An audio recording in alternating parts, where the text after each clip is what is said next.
¿Te sientes identificado con la imagen en la pantalla? ¿O soy yo el único? Yo creo que todos nos hemos puesto así en alguna ocasión en la vida. Hoy vamos a ver la segunda parte de nuestro estudio sobre el pecado capital de la ira, el enojo. Gary Collins comentó que la ira se contempla en la Biblia, es un psicólogo, la ira se contempla en la Biblia como una emoción universal, buena cuando se expresa contra una injusticia real, buena cuando se expresa ante una injusticia real, dañina cuando se expresa con fines egocéntricos, y siempre claramente una emoción que debe controlarse, sea justa o injusta. La Biblia nos enseña que debemos controlar el impulso de la ira.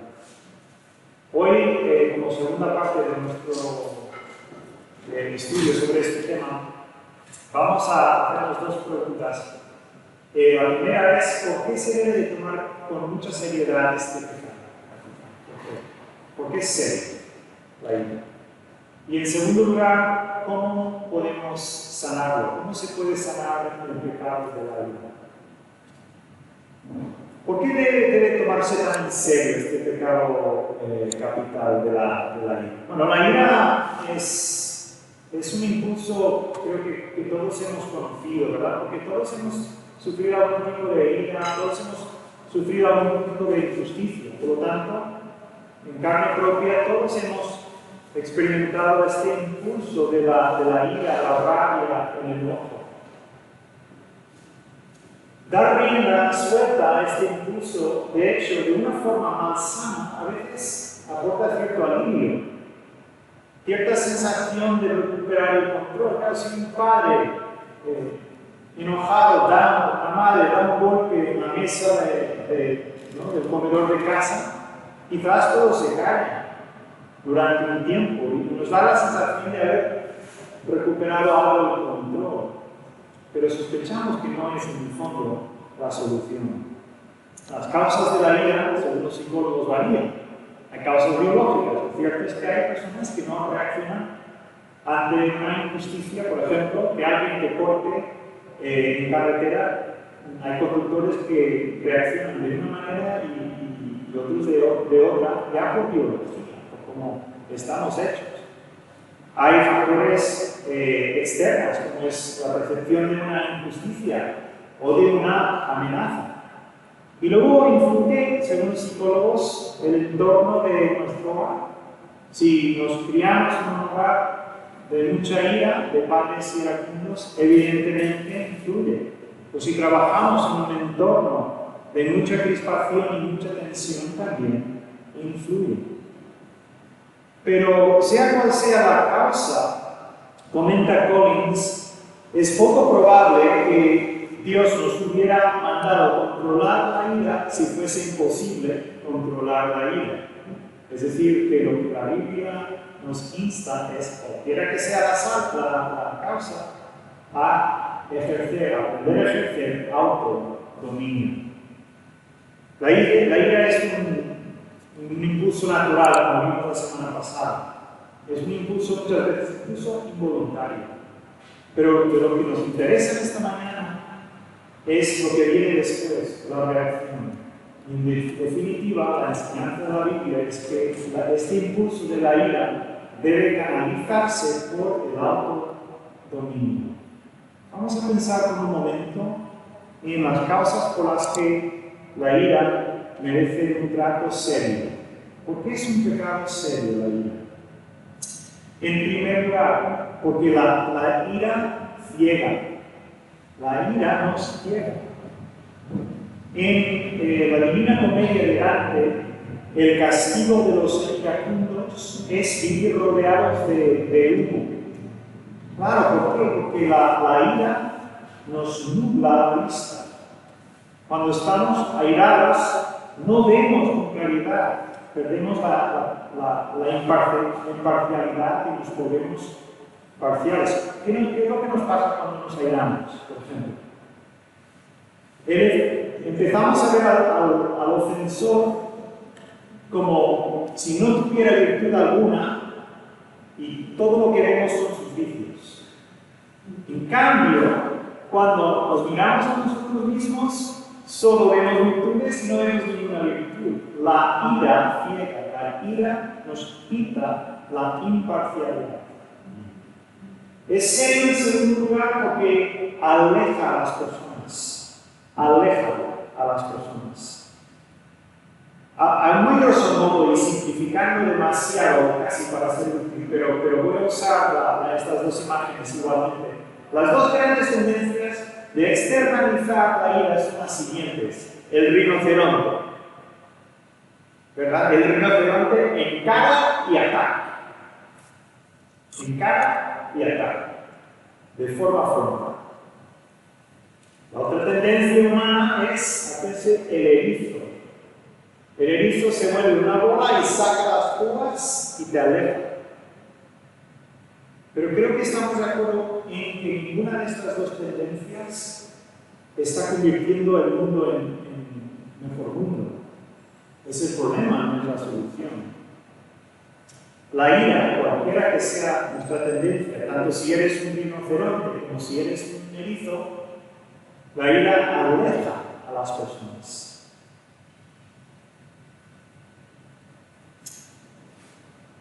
Por ejemplo, madre, no iré a la comida navideña como invites a la mujer de mi hermano.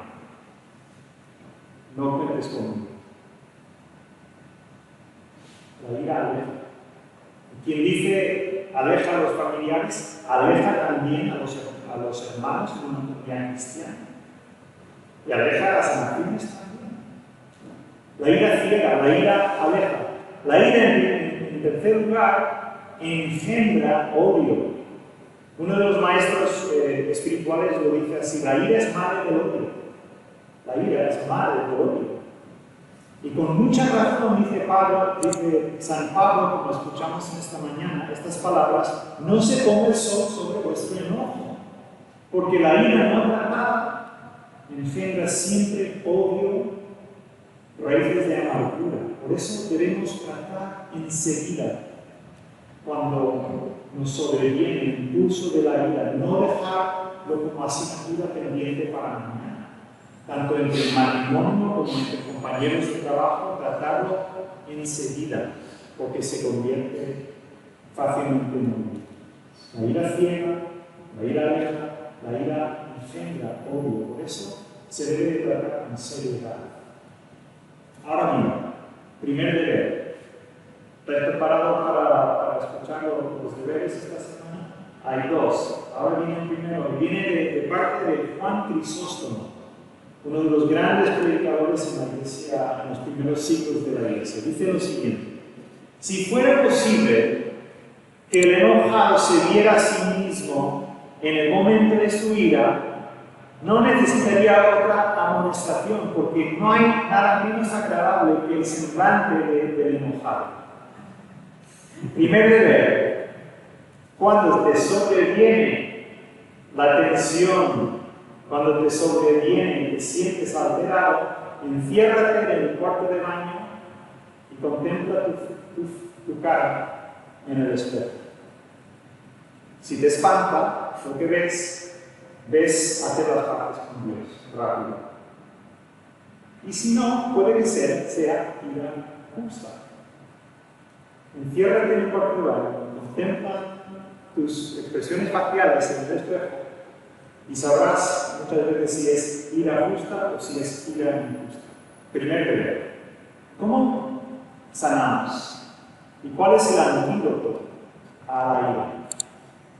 ¿Dónde acudimos para sanar la ira? Yo tengo un problema de la ira, lo confieso. Mis hijos no les hace falta que yo lo confiese, lo saben. Soy más erizo que rinoceronte, pero es un problema. Entonces, ¿qué haremos con este problema de la vida? Primero, Dios no desea otra cosa de que tú y yo, portadores de su imagen, estemos plenamente vivos. Por eso nos dio el don inmerecido de su perdón. Por eso Dios nos dio el don inmerecido de su perdón para sanar nuestra ira y para hacernos sanadores de la ira que hay en el mundo. Dios nos dio el merecido don de su perdón para sanar nuestra ira y también para hacernos sanadores, aunque heridos, de la ira que hay en el mundo. El perdón definitivamente es el mensaje central del Señor Jesucristo. Es el mensaje del perdón. Por ejemplo, hijo, tus pecados te son perdonados. Levántate y camina.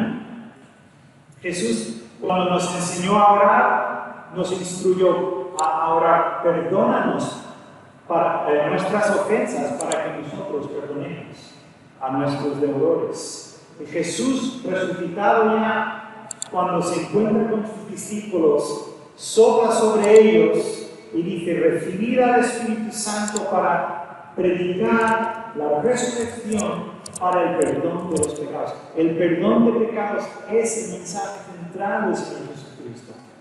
Ahora la pregunta es, ¿cómo hacemos para que el perdón sea central para nuestras vidas? ¿Cómo nos convertimos en fieles seguidores del Señor Jesucristo? Ya no solo de comprensión intelectual, sino en la forma en que vivimos nuestras vidas. Hay un catecismo que dice lo siguiente. Escuchar esto, me encanta. Dice: no está en nuestra mano no sentir ya la ofensa. Eso no depende de uno. Y olvidarlo. No sufras si te sientes ofendido. No sufras si te viene a la memoria la ofensa. No está en tu mano hacer nada en cuanto a ello. Pero el corazón que se ofrece al Espíritu Santo cambia la herida en compasión y purifica la memoria, transformando la ofensa en intercesión. El corazón que se entrega al Espíritu Santo cambia la herida en compasión, purifica la memoria, transformando la ofensa en intercesión. La clave, mis hermanos, es ver, asimilar, contemplar la cruz del Señor Jesucristo. C.S. Lewis dijo: ser cristiano significa perdonar lo imperdonable, porque Dios perdonó lo imperdonable en ti. Es la centralidad de nuestro mensaje y la esencia como cristianos. Una de las mejores citas que leí esta semana, la voy a leer tal cual, que reacciona el poder de la cruz para sanar la ira, es esta.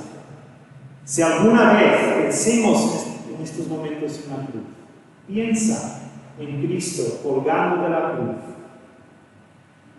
Si alguna vez la ira hubiera sido justificada, si alguna vez la justicia hubiera podido juzgar apropiadamente, si alguna vez el poder hubiera podido golpear legítimamente, si alguna vez la inocencia hubiera podido protestar legalmente, si alguna vez Dios hubiera podido vengarse justamente contra el hombre, este es el momento. El momento de la muerte de Cristo en la cruz. Si hubiera habido un momento en el que la venganza hubiera sido justificable, es este momento. Y sin embargo, ¿cuáles son las palabras que salen de la boca de nuestro Señor Jesucristo, colgando, muriendo en la cruz? Padre, perdónalos, porque no saben lo que hacen. Contemplar la cruz, contemplar el poder, el amor de Cristo en la cruz, es el antídoto, es la clave para sanar nuestra vida. Contemplar a Cristo en la cruz. La fe cristiana, mis hermanos, mis hermanas, la fe cristiana no es asistir a oficios religiosos tan solo. Ser cristiano es aprender a perdonar y así practicar la misión subversiva de Jesús de romper ciclos de odio y violencia en el mundo. Ser cristiano no es venir a misa, ser tan solo. Ser cristiano es aprender a perdonar y así practicar la misión subversiva de Jesús de romper ciclos de odio y de violencia en el mundo. Así, la cruz es el gran antídoto. Recibir el amor diariamente de Jesús en la cruz es el antídoto contra la ira y es lo que nos capacita para vivir vidas de perdón.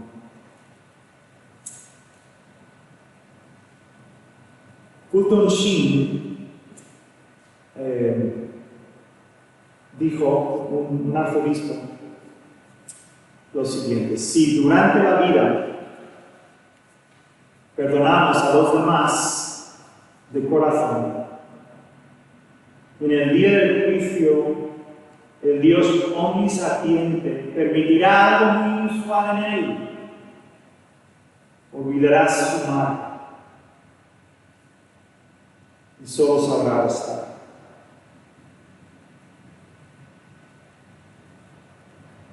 El que tiene memoria desde toda la eternidad ya no se acordará más de nuestros pecados. Por eso es importante dejar la ira y aprender a perdonar. Segundo deber en esta mañana: toma medidas concretas para reconciliarte con alguien contra quien tengas algún asunto pendiente, alguien que te haría incómodo encontrarte con esta persona por la calle. Toma medidas para intentar reconciliarte con él o con ella antes de Navidad.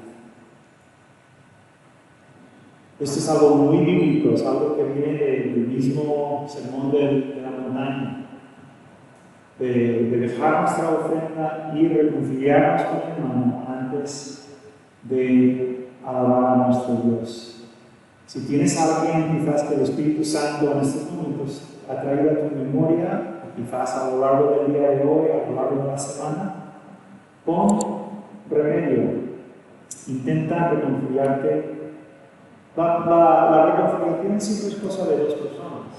Por eso San Pablo dice: en cuanto dependa de vosotros, vivid en paz con todo el mundo. Hay una parte que no depende de uno, pero sí depende de nosotros intentar. Antes de Navidad, toma pasos.